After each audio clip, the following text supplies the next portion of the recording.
Welcome to Deeply Rooted, a web series on mindset.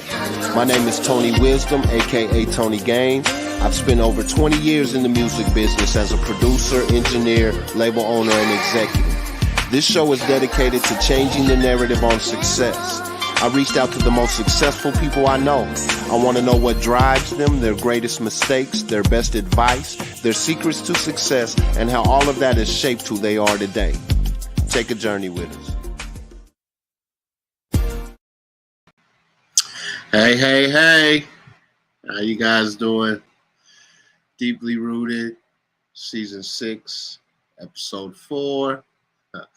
But literally what's become one of my favorite people, man. You know how some people just kind of live with their heart on their sleeves, man. And this dude is one of the best dads I know out here. I really enjoy just following him and his son's adventures on social media. His son is one of my favorite people as well. He just always seems to be like in the right place at the right time. We had his dad on early, I don't know, maybe season 2, season 3. Still one of my favorite episodes. If you're from the Lawrence community, you know this family well. One thing, and I actually want to talk to Craig about this because I didn't know until I was reading his bio. He worked at Lawrence Gardner High School, which is a high school at YCAT, what used to be called YCAT, the Youth Center at Topeka. And if you've ever followed my story, you know that's where my music dream was birthed at, in Lawrence Gardner High School, in a class called Career Development. They showed me a video of Full Sail University, and I didn't realize I could have a career in music. I'm a lifelong music lover, So I thought that was interesting, man. So without further ado, I'll bring the brother on, Craig Butler Jr. How you doing, sir? Good, man. How are you? I'm awesome, man. Welcome to Deeply Rooted. I really appreciate you for taking the time out, man. I don't know if we ever talked about that, man. Like, I'm literally a Lawrence Gardner High School alum. You know what I'm saying? Man, Lawrence Gardner High School. That was my actually first teaching job. Wow. My first teaching job. I was teaching there, but I was coming back and coaching at Lawrence High. That's so awesome. I'll tell you the story a little bit later, but it was that literally kind of changed the path of my life. Like, you know me when I was a teenager, man, I was always into something and I was not headed down the right path. And not very many people know that trip to YCAT kind of changed me, man.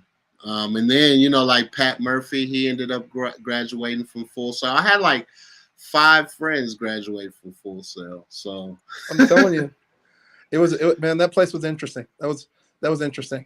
Yeah. And it's sort of funny though.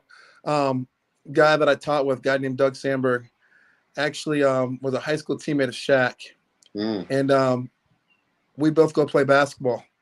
We both played high school and college ball. So we'd go play basketball with the kids after school. And I remember we're going to kill these dudes. Yeah. And we come out, and these kids be beating us 15-1, 15-0. You're like, yeah. Well, we probably never talked about that either. That's my only organized basketball that I played in my life. I played a whole season there.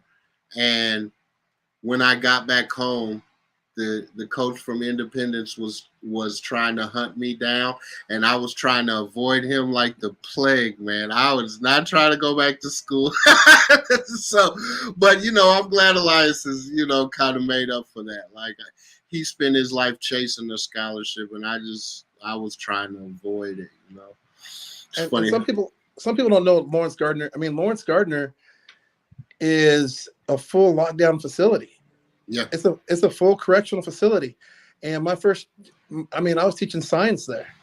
Yeah. where I had to check pencils in, check pencils out, where you wanted to make sure that kids didn't make shanks. And you wanted to make sure that when I handed out those glass slides, when we're looking at the microscopes, the kids weren't using those so they could pocket them and go back and hurt somebody with them. Yeah. And then I was a young teacher there, so I didn't get to teach in the building the whole time. They made me go teach in the cottages 3 hours a day. Oh, wow. Or you're locked in a room literally with 15, 20 kids. But you know what, though, man? I'll be honest with you. The good teachers there, I remember somebody pulled me aside and said, don't go look at a kid's chart. You don't want to know what the kid did or didn't do. You want to take that kid, you want to approach that kid, and you want to teach that kid to the best of your ability, and you get your own relationship with that kid. And I followed that advice, and I mean, I actually liked it there. You know what? And I just want to honor you, take a second to honor you for that, because you guys may not know, but you do make an effect on kids. Like I don't remember the name of that teacher, but him showing me that video, like he chose what videos he showed that day. You know what I'm saying? Like, and you may not think because of the environment that you're getting through to some kids, but you do. And I guarantee you did, because I know you, right? Yeah. So anyway, kind of leading up to going after that, like, can you run down your professional background for me right quick? So professional background, started at Lawrence Gardner High School, teaching science, coaching basketball at Lawrence High. Left Lawrence High, left Kansas, went and taught in Las Vegas for 3 years. Taught at a middle school in Vegas, and then taught at a high school in Vegas. Taught and coached. Man, they had me out there coaching boys volleyball. I'm from Kansas. I knew nothing. But you know what? We actually won because I didn't mess them up. I got out of their way. I'm like, all right, I'll show up to practice. I'll blow the whistle. And they're like, oh, we know the plays. And I'm like, and then coached football, coached basketball, and then left there, went back to Shawnee Mission West. Was at Shawnee Mission West for several years in the Shawnee Mission School District. Became a principal in KCK, and we'll talk about that because that's where my life changed. And then ended up going to K-State, getting my doctorate in K-State. While I was at K-State, I got an opportunity to work for a place called Sam Schools, which was in partnership with the U.S. Department of Ed and KU. So I got to travel around the country helping schools establish RTI, which is response to intervention. Kansas, we call it multiple tier MTSS, multiple tier systems of support, where you just can't kick a kid out if you have not followed a tier step. Because right now in schools, we have this thing where some schools and some administrators go off zero tolerance, right? They look at you, I don't like you, so I can get rid of you. Now schools are trying to establish that RTI, response to intervention, academically and also behaviorally. And then did that, taught at K-State, got to work for a great professor in Dr. Stoney, who's actually the faculty athletic representative at K-State. I worked under her. She represents all, at the time, 235 athletes at Kansas State. So she's the liaison between the athletic department and the academic portion of K-State, but mostly she's now she's director of diversity for Kansas State, but got a chance to spend time in athletics with her and watching how she interacts with the NCAA, interacts with coaches. And then the last 5 years, I've been at Johnson County Community College. That's awesome, man. I just briefly on MTSS, right? You know, I was with Leah for many years, so education talk. You know, I used to actually have fun. She would say things like that, and I would just make up whatever, I could for.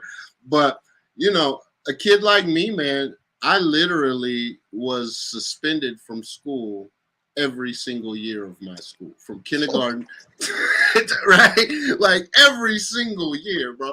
And it got to a point where I used it as, okay, I'm ready to take a break now. I need 3 or 4 days off. Let me go see what mischief I can create, right? MTSS would have kept me in school. I would have hated this. Dude, I'm telling you, do you remember? So I went to Central for a while, right? And I had Mr. James. Yeah. And then it was like every 2 weeks, hey, Craig, you're going up to the ISS room. And I'm like, yeah, I'm going. To the point, then I went to West, and then I was at Lawrence High. And you remember Mr. Parks? Yeah. able to call my dad, and I could just hear, well, Craig's going to go up to the ISSS room. My dad goes, what did you do now? Like, man, plus I went to Catholic school at St. John, so that messed me up because everything I did wrong, I was the only kid that got sent to confession probably 3 or 4 times a week. Everyone else was going. Everyone else, but a lot of it was also, man, at St. John's, there are very few kids of color. Yeah, and we'll get into that a little bit and how teachers interact. And then you had like the Monroes, you had Brenda Lee and those dudes. But when I was at St. John's, and just like we'll talk about later on, a lot of eyes that weren't the same color were on you. And instead of being more sophisticated, I just did what I wanted to do because I knew I was getting sent to confession, and then I knew Sister Phyllis was taking me to the office, and then I knew my dad was calling. And as soon as they call him, I could hear his belt coming up the stairs, coming to the office. I was like, yep, I'm about to get lit up as soon as I get in the car. But I mean, it is what it is. Yeah. So who is Craig Butler, the person? You know what? That's a great question because I thought about that today. I would say I'm still evolving. I would say that I am not the same person I was a week ago. I'm not the same person I was 2 weeks ago. I think if I keep doing what I'm supposed to be doing, then I won't be the same person in a couple of days. So Craig Butler is a person is someone who understands that I have flaws. I have a lot of them. I understand that I'm not perfect. And I mean, sometimes I beat myself up for not being perfect. But I would say Craig Butler is someone who's trying to learn, trying to better himself. And I'll bring up some stories later on of some things that influenced me and that are still influencing me. But if you had to ask who I am, I'd say I don't know. Right. I love that. Because, the next question, how do you define success? This is interview 42, 43. I don't know. I've heard 40 plus answers, and what I've taken from it is success is growing, right? Just like you said, right? Like ever evolving and changing. And how am I supposed to know? I'm not the same person I was 5 minutes ago, No. So I love that answer, man. Which I guess is a good way to segue into how do you define success? To me, success is not monetarily. If you would have asked me a couple of years ago, I would have said, being able to pay my house note, being able to pay for my car, being able to have food in the refrigerator, where you're going to the store and you can actually buy quality food versus those little Tony's pizzas $5 for $10. And I would have defined success as that. Success to me now is just being able to wake up and put my feet on the ground and trying to be a better person. It's sort of funny. We talk about Canaan, we talk about Noah, and I'll share this. And I don't know if you're one of the few people that know. In my classes at Johnson County, every one of my kids has to get CPR certified now. Because some people who are watching, some people who will go back and watch this, didn't realize that my nephew, and he collapsed on the court. His heart stopped. Clinically, Noah was no longer with us. And because someone did CPR and kept him alive, his girlfriend's mom came out, did CPR on him, so the police could do CPR on him until they could come shock him back into life. I defined my success by being able to guide Noah still. But what's funny? As a parent, I actually learn a lot from Caden and Noah as well. Their mentalities are totally different. I get mad about things, and I was so mad about something. And I looked at Caden, I'm like, why are you laughing? And Caden looked at me and goes, it happened 5 minutes ago. I can't believe you're still mad about it. I'm like, you know what? You're right, though. If it's not going to impact my life, then you're right. I need to start taking that mode because I tend to ruminate. I tend to think about things. So when you ask what success is I define success through the students that I've had. If my students can go out and be better teachers, if they can go out and inspire that kid like you, like me, that sometimes didn't really have a connection to school, that's successful. Yeah. Success is watching Caden just be a good person. That's success. But as I think you get older, success means different things. I 100% agree. I 100% agree, man. And I'm proud of you, man. Just for that growth right there and that perspective shift, which, I've been on the sidelines with you as a coach. I've been in the stands with you as a basketball parent. Yep. So I recognize the growth, brother. You know what I'm saying? Because you know what? I grew up playing and got a chance to play college ball. But the thing is, though, there are some guys that we have grown up with, some guys that I played with, like we'll say like a Reggie Mayo. That dude is just flat out talented. And look what his son's doing now, right? You look at Noah, and I am very happy with the opportunity that Noah has next year. You might see him depending on what choice he makes. Yeah. You look at a Maurice Trotter. I mean, you look at a Cozy. Those dudes are just – so people like me, I had to outwork those dudes. Yeah. Because talent-wise, I wasn't there. I mean, talent-wise, you look at Aaron, my brother, that dude was good. I had to outcompete people like that. Mm. And as you grow a little bit older, you got to learn to – because you've been on the basketball court with me where I'm just like, no, they're gonna hit us, we're gonna hit back. You're gonna do this, we're gonna do this. But at the end of the day, it's about kids and it's about growing as a person because your kids want to reflect on you. You think about what we did with those kids in Vegas. Yeah. Anthony Selden. And you saw Selden's on ESPN dunking on people. Really? Where's he at? I didn't see him. Yeah, he's playing great. He was Conference Player of the Year wherever he was at a couple of weeks ago because I got a phone call. People don't understand. We played against some of the top teams in the country with a Reese Downing, with Jalen, who's a Division I football kid, not a basketball kid. We had little Cougar, who's going to be a Division I. We had Montana, and we had the kid outside. We took those Kansas kids, and people don't understand. Where did we go that summer? 50-5 or 50-6? Yeah. Playing against kids that were going to go to the league, kids that are going to play, and we outcompeted those kids. We won our bracket every single time. It was when we got to championship rounds. I mean, sometimes we just ran into kids that, kids pulling up from 25 feet. There's nothing you can do about it. Yeah. So that was the thing that when you said it was competing, and that's what I try to take into my classroom and dealing with kids as well. I love it. And it is, it takes a while to turn that off, right? Right. Yeah. So what drives you? What's your why? You know what drives me? There's several things that drive me. Competition. Being better than I was the day before. You and I have talked.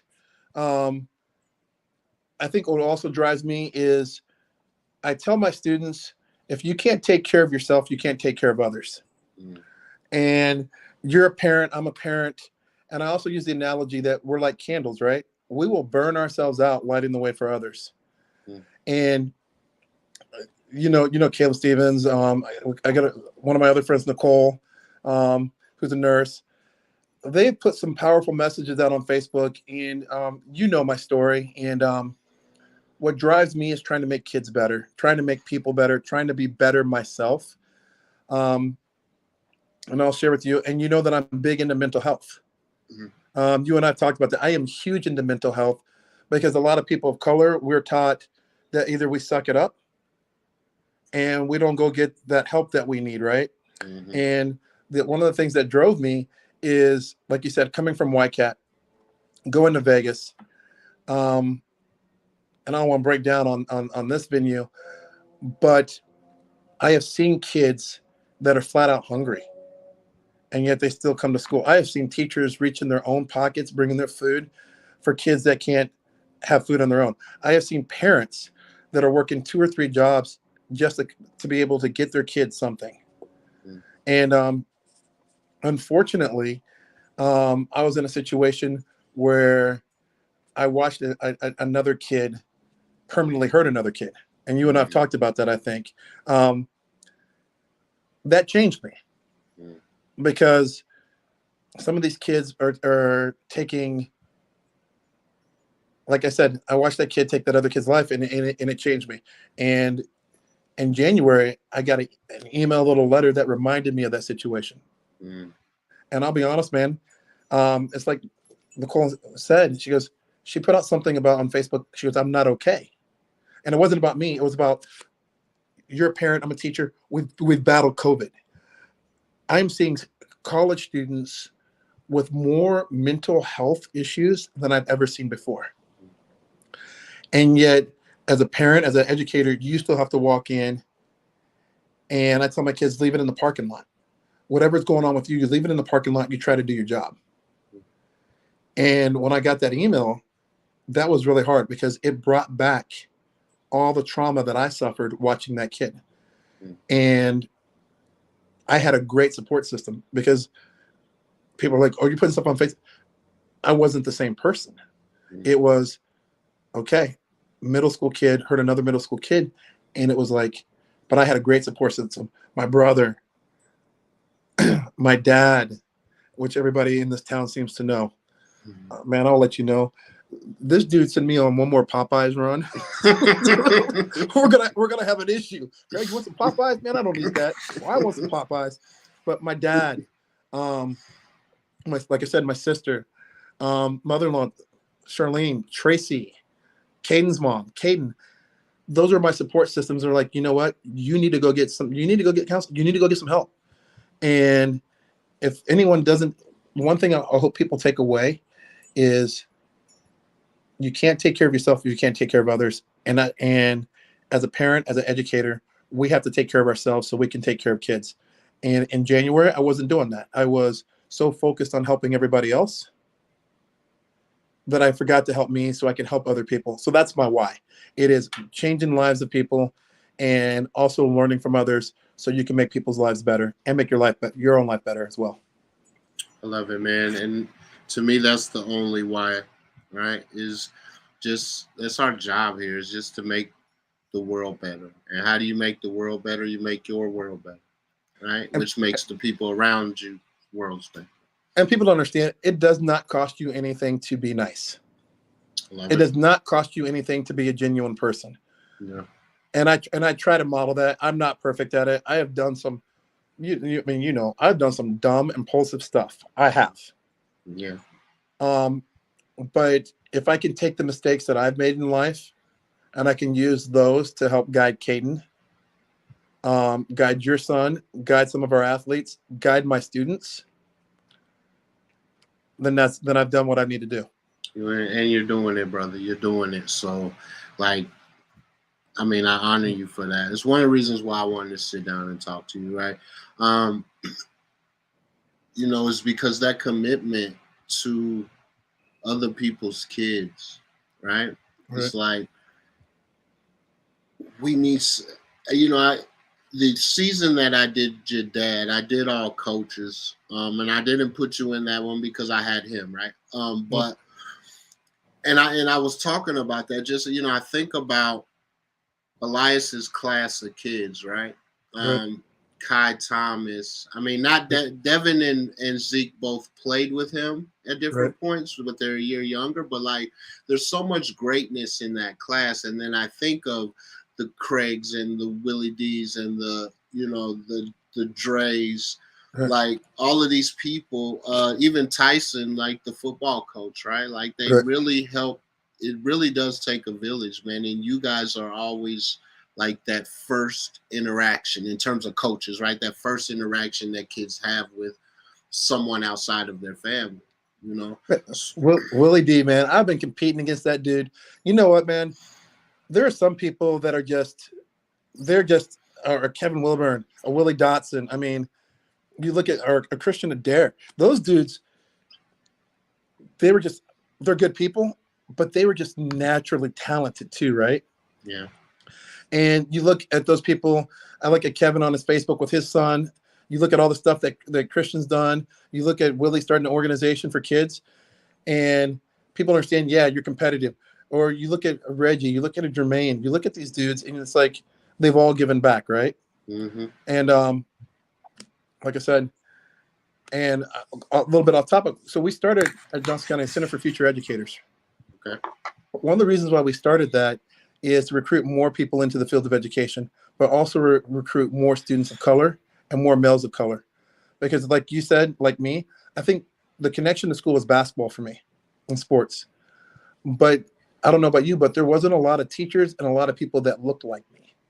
Yeah. 80% of teachers in the United States are white. Out of that 80%, 75% are female. Yeah.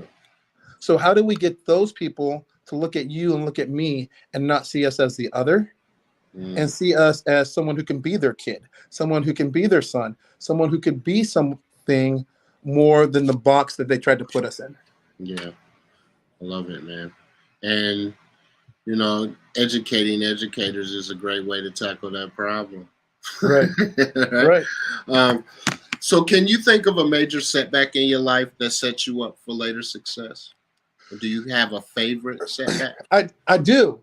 And it goes back to the trauma that I had this year. No, some people know, some people don't. But when I watched that young man get hurt, right? Mm-hmm. And then that was messing with my head, because as an educator, as a parent, you are not built to watch another kid permanently hurt another kid. You're I don't care who you are, you're not built for that. And then I counseled a kid, one of the smartest kids I've ever met, man. Vietnamese kid. I'm not gonna say what school district. I counseled him after I'd already lost this kid, the other kid. Counseled him about getting out of his gang. I didn't know about Florence. I don't know, F13, Florencia 13, Barrio Negro, MS 13, Sonreño, Norteños, N4. I didn't know about any of that. And then you get put into that environment. And here's the thing, though: 99.9% of those kids are good kids. And the setback was, I watched so we talked to that other young man, and he didn't end up making it. Tried to jump out of his gang, jumped out, didn't make it. And instead of going to get help, to get the help that I needed, the counseling that I needed, I turned to, I'm going to take these antidepressants. I'm going to take them. They're somebody else's, but I need help. And that caused me a lot of issues, a lot of trouble. And what it did is it made me refocus. Once you have been through some stuff, you're like, okay, I got it now. And what it did is, and then in January, where I was reminded of the event, and it changed who I was again. Because you become negative, you start reliving things. But through that experience and through the help of my family, my friends, I no longer see things as black and white. A kid gets in trouble, right, in school, and you're just like, you stop looking at, this kid's in trouble, this is what it is, this is the guidelines. No, you start looking at the whole person. You start seeing in shades of gray. As I tell my education students, is it wrong to steal? Yeah. But what if you're hungry? What if you are a parent and you need medicine for your kid? Is it still wrong? So I take those things. It's made me a better parent. It's dealing with Caden, or the opportunity to interact with Caden. I won't say dealing with Caden, interacting with Caden. You saw how I coach. I'm quiet with that dude. I try to be, right? After we get in the car, are you serious? You took a third strike down the middle and didn't swing the bat? But I mean, so I use that, and I use that when I go into my classroom, that you have to see the whole kid now. You have to see the whole kid. You have to look at the whole kid. You have to educate the whole kid, because kids don't care what you know until they know that you care. They don't care what you know until they know that you care. I love it. And you're right. For me, maybe one or two teachers in my whole school career cared, Right. And It is what it is. Let me keep going, man, because we're not even halfway through. Okay. All right. We got the NCAA selection show on because I hear my dad back there yelling about something. So yeah. What is one of the best or most worthwhile investments you've ever made? Could be an investment of time, energy, money, etc. You know what the best time is just working with kids, coaching and just working with kids. Kids will keep you young, man. They're funny. They will keep you young. They will. And I think as adults, we forget that we have to listen to them. Mm. You listen to them and you help them grow as people, and they help you grow as a person as well. Yeah, because honestly, there's this innocence in young children, right? And then the world gets a hold of them, and the world says, "Don't dress like this, don't talk like this, don't." Yep. And then you start conforming, and you're not even who you want to be, right? But so you're absolutely right. There's a lot that we can learn from these kids, man. My youngest man, that's like he's parenting me at this point, right? He's Right. teaching me because I'm just kind of letting this dude find his way and be what he wants to be. He inspires me. Okay, how do you define love? It depends. I used to think that love was unconditional. If someone said they loved you, then, but you know what? I think love is as we talked about earlier, evolving. It's gaining a better understanding of yourself. I mean, and it just goes back to what you said about your son. I have learned that with Caden because I think I was overly involved with Noah. Mm. I wanted it as bad for him because I saw you and I have seen too many coaches put kids in a box. Oh, nope, you can't dribble. You can't do this. You can't do that. And they put these kids in a box and they destroy their confidence. It goes back to what you just said with your youngest son. I'm watching Caden. And if I have done my job, he's going to make the right decision. Yep. And it's not for me to, and he's only 15, but it's not for me to tell him what to do. I need to watch. And if he asks, I can say, from my perspective, this is what I've experienced. But this is what you need to go do you. And that's why somehow that kid always ends up in the right spot all the time. Yeah. Yeah. I love that. And I kind of realized that about halfway through with Elias, and that's why, when he got to high school, he was in charge. He made the decisions. I still think he should have went to Seabury with Jonathan, but it wasn't on me to make him do that, man. It was like, even though I think it's the best decision, bro, like, what are you going to do? What do you want to do? And right now, man, I trust that kid to make the right decision every time, 10 out of 10 times. He's a great kid, And I think you're right. It's adults that mess kids up. Mm-hmm. I'll share last week, I had to go pick Caden up from school. Yeah. And I'm like, I get this message, and this kid loves school, gets great grades. And I'm like, what's going on? Well, he's playing football. At a 6A school, they got moved up to varsity. Now, he didn't play, but, he got moved up. He's supposed to be running varsity track. He's supposed to be doing he made the JV varsity baseball team as a freshman. Mm. The kid is talented. But what I like about him is he's not a jerk, because there's some kids that are very talented and they let you know that they're very talented. Mm-hmm. But he had a bunch of adults pulling him in so many different directions. He didn't know what to do. And as a parent, that is the scariest thing, when you can't help your kid, when you cannot help your kid make a decision. And I look back, and I was talking to his mom. We're sitting there talking, and I'm like, he's a great kid. He will make the decision that's best for Caden. Mm. And he did. Love that kid, man. What can you think of an act of kindness you were once shown that you will never forget? An act of kindness, man. One time, like I said, my parents, phenomenal parents. My parents are great people. My dad got hurt and basically had broken his back. My mom was finishing up KU Med, and a lot of people don't know, we were broke. We were flat out broke. And it was temporary, very temporary, but we got put on free and reduced lunch. Mm. And I was at Central, and it wasn't going to be long because, I mean, some families are permanent, but my family, it was temporary. And, you go get those free lunch tickets, right? Mm-hmm. And I went and got those free lunch tickets. And I went up to the cafeteria, and I had this lady, one of the lunch ladies, some of those ladies, how some of them were back in the day. And I handed her my lunch ticket, and she accused me of stealing it.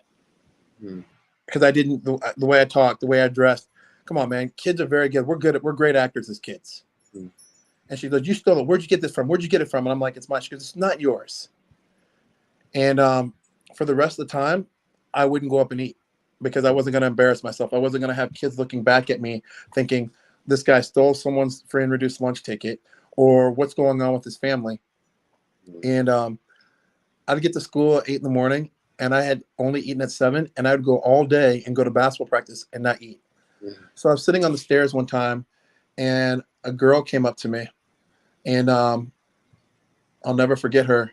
And she goes, "You don't eat very much." And I'm like, "Yeah." She goes, she went and got a cookie and some lunch and handed it to me. I'm sitting on the stairs, embarrassed. Instead of going to the cafeteria, I sit on the little stairs in the hallway where no one can see me, and I do my work. And this girl went up and got me food with her own money. And she did it like 2 or 3 times to make sure that I was taken care of. That is the coolest thing that has ever happened to me. You know what's really awesome is I asked your dad that same question, right?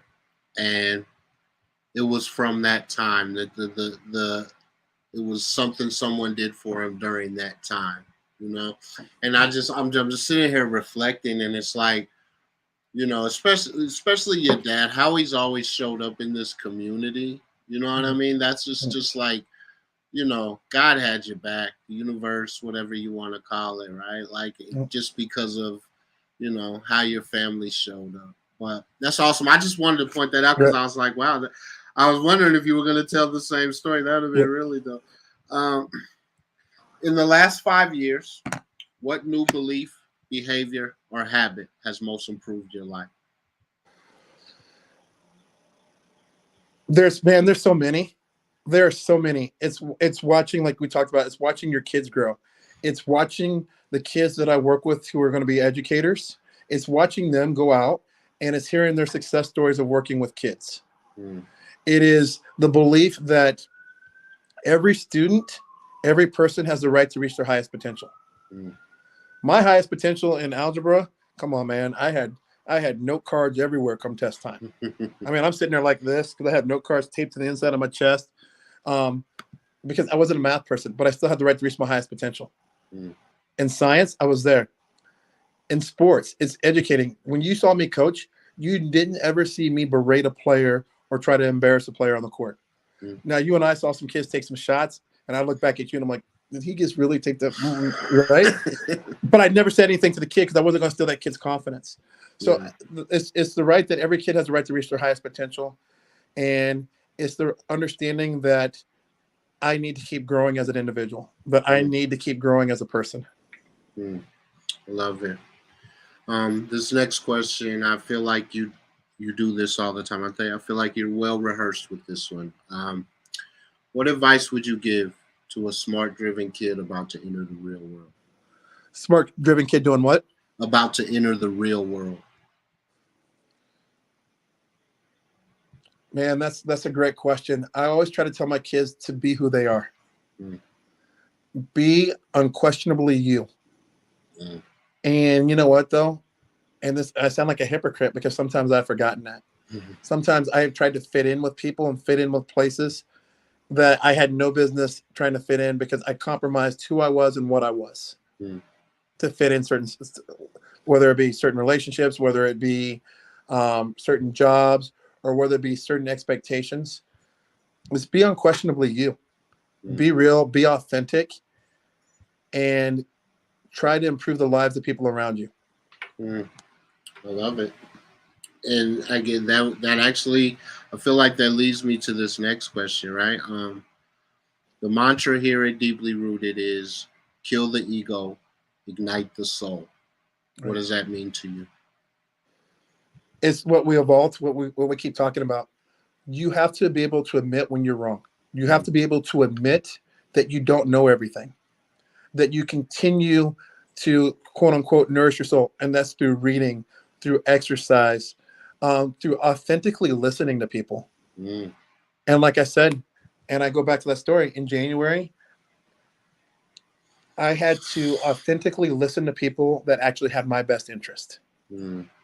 Hey, you need to go get help. You need to do this because, like I said, I had 100 students, 100 people's kids that were counting on me, plus my own kids, plus my own family, that were counting on me to be the best version of myself. So, and I'll share with you, man, this summer, I am putting my car or my bike on the back of my car, and my mom had a sign on her door, right? And then you and I have talked because we've both lost our moms, right? And dude, I could not imagine being on this planet without her. And she had this sign on her door that said "Always Waiting," right by her door. And I finally said, "What is that sign? Why do you have that sign, Always Waiting?" And she goes, "I was always waiting for your dad to be okay. I was always waiting for you and Aaron and Julia to be okay. I was always waiting for Caden and Noah to be in a place where they were okay." And then she was always waiting, taking care of all of us, that she got sick. She got that early onset Alzheimer's. She ended up passing away before she could do all the lady spoke 6 languages before she could do it. Yeah. She taught us Spanish. That's one of the first languages we learned. So hablo español. And then my dad outlawed it because he thought we were all talking about him, which we probably were, right? Which we probably were. My dad's like, "We got English in this house," but she had that sign, "Always Waiting," and man, at this point, I'm not going to wait anymore. I want to get out. I want to see as much as the world. I want to meet new people. I tell my kids, if you had a chance to go back to high school, because that's where a lot of people are molded, how many of you guys would step out of your comfort zone and meet and introduce and talk to new people and just really get to know other people authentically? So that's where I'm coming from. I love it, man. Okay, just for the sake of keeping things pushing, we only have 4 or 5 more questions. Okay, I'll go quick. Teacher, I can talk. So we all have this moment in our journeys where we want to call it quits, when we're at our lowest, so to speak. When you reach that path on your own journey, or that point on your own path, how did you fight through it, and what kept you going? My family kept me going. Caden, my kid, kept me going because, man, there were times I wanted to quit this year. There were times I wanted to quit in the past. And you wake up and you don't think that you can go you can't go any further. And then I look at my kid and I'm like, what advice would I give him?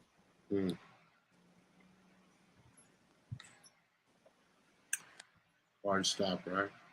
Because, you're right, man. I look at them little dudes have pretty much saved my life. Not even pretty much, they did, right? Right. Because, there's probably a few times where I'd have just drove the damn car off the road and just kamikaze and, whatever, what may be, right? And the thing is, man, and I'll share this with you. I was there. Yeah. I was there. I've been there.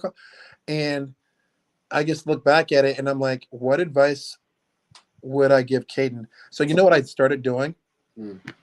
I started writing Caden letters. I'd buy little books.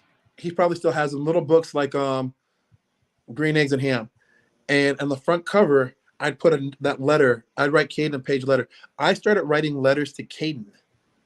And in writing letters to Caden, that actually got me healthy too. I love that. It's an awesome idea. I do actually, this is one thing that I do for birthdays and Christmas. For me, you're getting a book. It's just, that's what it is. But I need to start writing in them. I love that idea. When you feel overwhelmed or unfocused or have lost your focus temporarily, what do you do? Man, I go to the gym. I'll be honest. I call my dad. I told him just like, oh, here we go again. I call my dad. I look at pictures of my kid. I think about that situations are only temporary, and you can be having the worst day, but that day is going to turn around and it's going to change, hopefully. You know, the opposite is true too, right? You could be having the best day, but it's going to change, right? And I think the lesson there is really just being able to sit in the moment, right? And be aware of what it is, good, bad, ugly, amazing, right? Because these moments are fleeting, right? But they're also all that we have. Right, the past is gone and the future's not here, right? So, if you could have a gigantic billboard that the entire world would see, what would it say and why? Man, I'm the king of quotes, right? I mean, just because I like reading. My mom started me reading early. That's a great question. My dad at 12, you ever read If by Kipling? If you can keep your head when all about you are losing theirs. If you can trust yourself when all men doubt you, but yet make allowance for their doubtings too. If you can be hated and not give way to hating, and be lied about, don't deal in lies. I mean, I went off a little bit, but my dad had me memorize that when I was 12 years old. And it says, the end of it says, if you can feel the unforgiving minute with 60 seconds worth of distance run, yours is the earth and everything that's in it, and which is more, you'll be a man, my son. Right? I love that. But if I had to go with one quote, it would say he lived anyway. I mean, I have been through, sometimes I wake up and I'm like, God, man, I've been through a bunch of, but I lived anyway. I love it. Sitting here with all these bullet holes in my body, man. Yep. And sitting here doing this interview with you, right? I lived anyway. Right. Couple more questions and we're out of here, bro. If you could give a gift to every person in the world, what would it be? Honestly, man, maybe just 3 or 4 seconds of happiness. I mean, I was talking to someone the other day, just to be happy, where you're just happy for maybe, I was thinking, man, I just want to be happy for about 5 or 6 seconds. Just give people a gift. I remember my dad and my uncle, Victor, one time were so mad at me in Chicago because every time I walk by somebody, here you go, here's $1, here's $1. You don't know what you're going to do with that money. I grew up in Kansas, right? We help everybody. But once you give that money away, it's for that person. So I would just say maybe give someone 3 or 4 seconds just to be happy. Just be content. I love it. You reminded me of a story. I took my oldest Xavier and we went to Chicago to go see a Bulls game. And I was giving him this whole speech like, listen, man, I know you're going to want to give money to people and you're going to want to do this, but listen, we can't be talking to everybody, letting people know our business. So the first person that we encountered, I turned my back for a second. He's got his wallet out. He's like, I'm like, son, like, what are you doing? It's funny though. We went to a Chiefs game with Caden, and Tracy's mom runs a wholesale. I mean, it's so cool. They actually sell the paint to the Chiefs for their field and their field goals, right? And so she gave us all these like hand warmers, feet warmers, all this stuff. I look over at these 2 ladies and they're freezing. I'm like, hey, do you want some hand warmers? You want this? Caden, this was last year. Caden says, I'm like, what? We go, what? He goes, don't be giving away our stuff. I'm like, and that's why you're going to be successful, man. I love that kid. So do you have a song that you would consider the soundtrack to your life, or a song that you turn to for strength?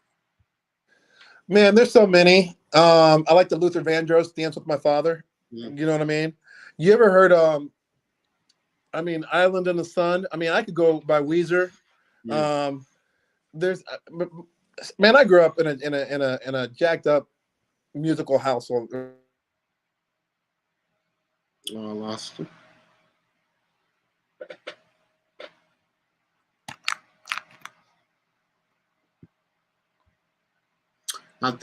Can you hear me? Because I lost you. You still got me? Yeah, I got you. Can you hear me? Yeah, I can hear you. Because I can't hear you. Here, let me try. How about now?